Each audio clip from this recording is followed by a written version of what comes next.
My family was dining in a fancy restaurant when Eric, my husband, took over the reservation I had made for Dad's birthday celebration. He brought his in-laws along and said, "A single father like yours doesn't belong in fancy restaurants. Stick to cheap pubs." Despite my frustration, I decided to set Eric straight. "You realize this is my brother's place, right?" I said. "I'm Elizabeth, a 27-year-old office worker.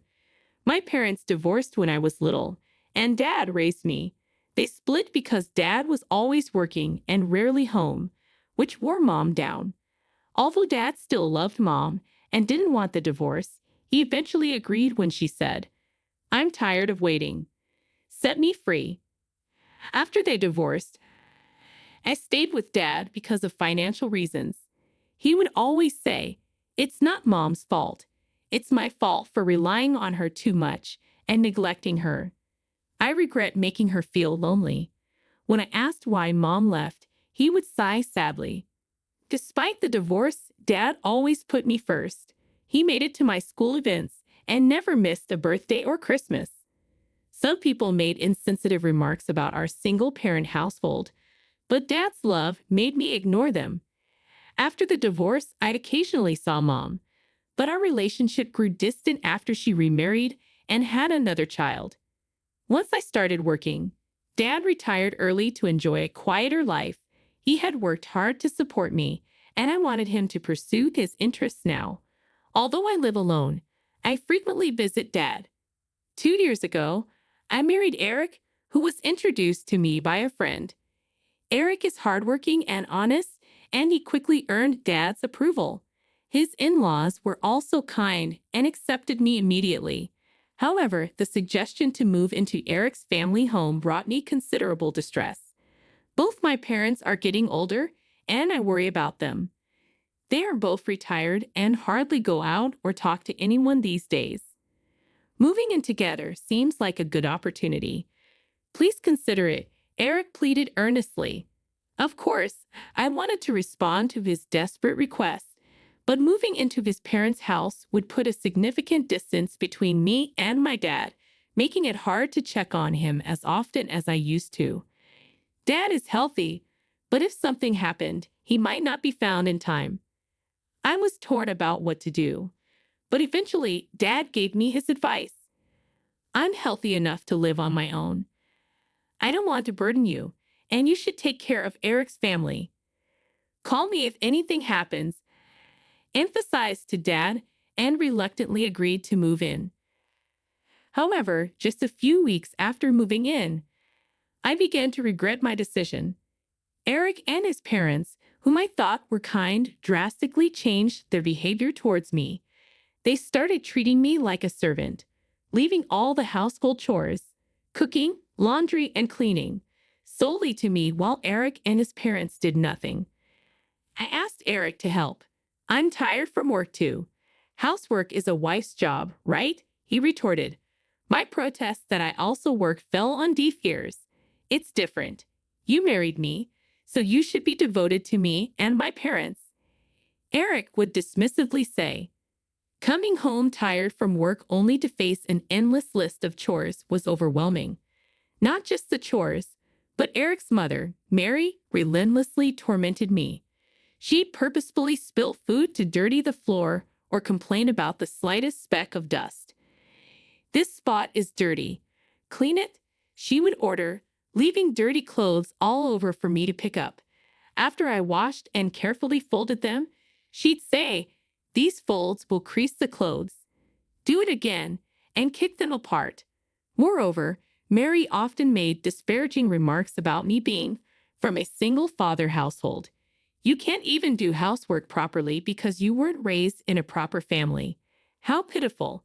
It's amazing you can hold a job. The company must be blind to hire such a bottom-rung woman. It's your dad's fault for the way he brought you up." I was against marrying someone from such a family, but Eric insisted. "I deeply disapprove. You should be more devoted to us and Eric. If we hadn't welcomed you as a wife, you'd be living a sad, lonely life with your dad." Hearing such insults about Dad, I had to suppress the urge to hit Mary. The worst part was that John, my father-in-law, and Eric did nothing to intervene while they witnessed Mary's treatment of me. Far from supporting me, John looked at me scornfully while Eric joined Mary in mocking me. "Mom's right. You lack any gratitude towards us. That's why she's cold to you," Eric sneered. "A woman from a dysfunctional family like yours would have been left on the shelf if I hadn't married you. You barely have any merits besides working and doing housework, so do them well. Don't even think of asking to share the chores. It's your role as a wife, and making excuses like being tired from work is absolutely unacceptable." "I won't allow it," Eric dictated. When I tried to argue or refuse, Eric's mood turned visibly sour. He began treating me as if I were invisible. "How dare you, as a wife, make a fool of me?" he would shout. Mary chimed in. "Don't stress Eric when he's tired, making things worse for me." Some of the furniture in the in-laws' house was bought with my money. I was coerced into purchasing them. They abruptly took me to an electronics store and forced me to buy things, capitulating under public pressure to avoid a scene. The harassment didn't end there. Even when I tried to visit my family for Christmas, they obstructed me. "You're our wife now. Focus on our preparations. We need a feast and thorough cleaning done. Your dad's all alone. He won't do much, right? We have other relatives to entertain," they said. When I persisted on going home, they responded childishly by spilling juice on my packed clothes and hiding my shoes. Facing daily complaints and harassment, I reluctantly gave up the idea of going back home. Unable to reveal the truth, I told Dad, "The in-laws' house is busy with Christmas preparations, so I'll stay and help. Sorry, I can't make it back." Dad didn't blame me. "Then it can't be helped," he gracefully accepted. "Don't worry about it. It's busier there with more people. I can manage fine alone here," he comforted me. Eric's ongoing tyranny made me seriously contemplate divorce, but I was troubled about how to tell Dad, who was purely happy about my marriage, without hurting him. In the second year of this tumultuous marriage, Dad turned 60. I secretly made reservations at a renowned fancy restaurant for his celebration.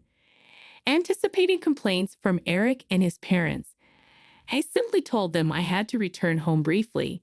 They grumbled but reluctantly accepted when I promised it would just be for the day. Upon learning about the restaurant reservation, Dad was immensely delighted. "I'm so blessed to have such a wonderful daughter." "Thank you so much," he said. Hearing Dad express gratitude made me incredibly happy, but I never imagined what would unfold next. As we entered the restaurant and informed the staff of our reservation, we were met with a shocking revelation. "A reservation for two? There are 3 people claiming to be relatives already seated there." Confused, I went to see the reserved table, only to find Eric and the in-laws seated there. Eric, noticing me, sneered with a smug smile. "Too bad you can't outsmart us and dine fancy just by yourselves," he said. The in-laws didn't even look our way, indulging in the feast they had presumably ordered for themselves. Dad, seeing Eric and the in-laws, looked back and forth between us, clearly bewildered. He had only seen the pleasant side of Eric and the in-laws.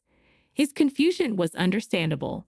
Eric, suspecting something from my cheerful demeanor about returning home, had sneakily snooped through my mobile phone.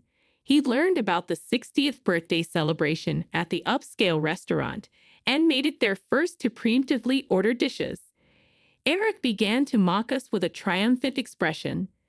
"People from poor single-father households like you don't belong in fancy restaurants. Know your place. Let us savor the dishes here. Be grateful we're allowing you this much. You lot should go to some cheap pub," he said loudly, drawing annoyed glances from other customers.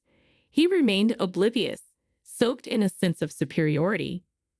Dad, next to me, was dumbfounded by Eric's audacity. I was at my wits' end.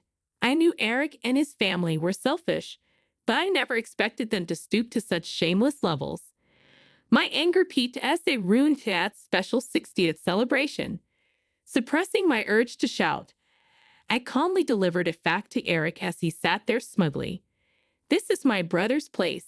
He invited us here to celebrate Dad's birthday. At my words, Eric and the in-laws, who had been disinterestedly eating, froze. My brother, who had been listening to the entire conversation from the back of the restaurant, appeared with an extremely displeased look. He was taken by Mom during the divorce, but unlike our estranged mom, he has maintained and cherished his relationship with Dad and me. My brother owns the restaurant and was the one who suggested celebrating Dad's 60th birthday here. He hadn't attended the wedding due to work, but had seen the photos, so he had recognized Eric. He initially thought Eric and the in-laws joining at the reserved table were part of celebrating with Dad. Seeing Eric mocking me and Dad, and the in-laws not correcting him, my brother was furious. How dare you speak to my sister and Dad like that? I regret being considerate just because you're Emily's family. Is this how you always treat her? I prepared the seat for my sister's wish to celebrate Dad, not for people who hijack it just to freeload a meal. We will celebrate Dad and my sister's occasion on another day. You'll be paying for what you ate, he declared. Eric and his party started making excuses. No, that's not it. We were really meant to celebrate, but my brother left them to the staff and to me and Dad outside. I'm sorry for letting such people into the restaurant and ruining the celebration. I'll make it up to you. He apologized to us. On the way home, I explained to Dad all the mistreatment from Eric and the in-laws. After listening silently, Dad said, if you're unhappy in your marriage, there's no point. Don't worry about me. Come back home. So I didn't return to the in-laws' house, but went straight to my own home. Shortly after, my brother called to inform me about Eric and the in-laws. They had caused a scene over the bill, but reluctantly paid when threatened with police involvement. Minutes later, Eric called. Where are you? You've embarrassed us. Send the money we paid, he yelled. I won't pay a penny. I'm done with you, and we will be divorcing. I've gathered evidence of the bullying, so be prepared, I firmly replied. I had been collecting evidence of the harassment from Eric and the in-laws, which they never suspected. According to a lawyer I consulted, the forced purchases and other financial exploitations were enough to prove psychological abuse. Realizing I was serious about divorce, Eric panicked. No one but me would marry a woman from a single-father household. Do you want to upset Dad? He threatened. I scoffed. Dad said my happiness matters most. I'd rather be with him than care for the likes of you, I replied. Still, Eric warned, you'll regret this. Think it over. But I hung up and proceeded with the divorce preparations. Eventually, Eric and I divorced. He was reluctant due to societal image, but finally gave in as we neared court. I secured substantial evidence of psychological abuse, which ensured I received a fair settlement in the divorce. Additionally, during the property distribution, I made sure to protect my assets and secure my future. I took the furniture I had purchased for the in-laws' house, having the legal right as the buyer. The in-laws tried to complain, but my lawyer simply stated that the purchaser naturally has the right of possession, leaving them defeated. A few months after returning to my parents' home, Eric reached out, wanting to reconcile. Apparently, on the day that triggered our divorce at the restaurant, Eric's boss and colleagues were there for a work celebration. They heard everything he said to me and Dad. Eric's boss, who had struggled growing up in a single-parent home, was disappointed in Eric's disparaging remarks about single-father households.